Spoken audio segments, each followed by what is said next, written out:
भाजपा प्रत्याशी राजकुमार मेव के समर्थन में मुख्यमंत्री शिवराज सिंह चौहान ने सभा को संबोधित किया। हथकरघा हैंडलूम से महेश्वरी साड़ी बनते देखा।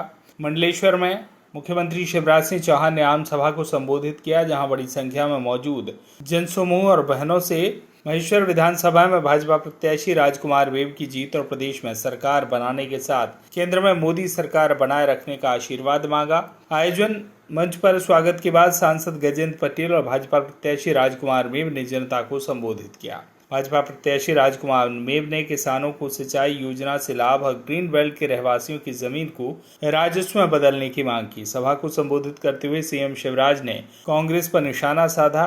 प्रियंका गांधी को लेकर तंज कसते हुए सीएम शिवराज ने कहा कि प्रियंका गांधी को कांग्रेस ने झूठ बोलना सिखा दिया। प्रियंका गांधी कहती हैं, भाजपा ने केवल 27 लोगों को नौकरी दी, जबकि भाजपा में 65,000 नई भर्ती की। सीएम ने कहा कि लाडली बहना योजना से व्यथित है कांग्रेस। सीएम शिवराज ने आमजन से फिर सरकार बनाने का आशीर्वाद मांगा। सभा स्थल के बाद शिवराज सिंह नगर में संचालित राष्ट्रीय साड़ी सेंटर संचालक श्याम मेवाड़े हथकरघा कारखाने पहुंचे, जहां महेश्वरी साड़ियों को बनते देखा। लाडली बहनों को आशीर्वाद देते संचालक मेवाड़े को उत्कृष्ट कार्य के लिए बधाई दी। उस तरफ दिग्विजय सिंह जी का बयान आ रहा था कि ये मुख्यमंत्री तो नाटक नौटंकी करता है। मेरे बहनों और भाइयों, क्या कन्या पूजन नाटक नौटंकी है? जरा जोर से बताओ, नाटक नौटंकी है क्या? कन्या भोज कराना नाटक नौटंकी है क्या?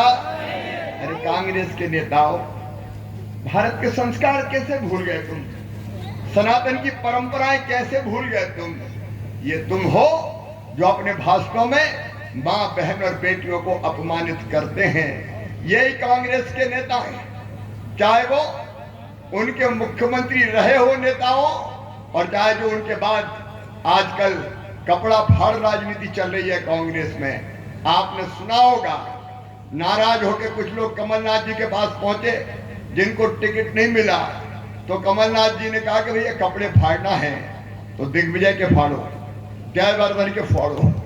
ये कपड़ा फाड़ राजनीति वहां चलती है। लेकिन ये नेता क्या कहते हैं? पिछले उपचुनाव में एक वरिष्ठ नेता जो अनुसूचित जाति से आती है, ग्वालियर संभाग से, उनके बारे में कमलनाथ जी ने कहा ये तो आइटम है। ये कहा एक नेता है जो कई वर्षों तक मुख्यमंत्री रहे, वो ऐसे शब्दों का इस्तेमाल करते जो मुझे कहने में भी शर्म आती है, तंच माल। अब ये इनकी संस्कृति है। मैं मां बहनों की, बेटियों की इज्जत करता हूं, और मैं कह रहा हूं, मैं जब तक जीऊंगा मैं मां, बहन और बेटियों का मान, सम्मान और इज्जत करूंगा। उनकी जिंदगी बदलना ये मेरा धर्म है। बहनों और भाइयों, कि मैं हैरत में रह गया कि कोई इतना झूठ बोल सकता है।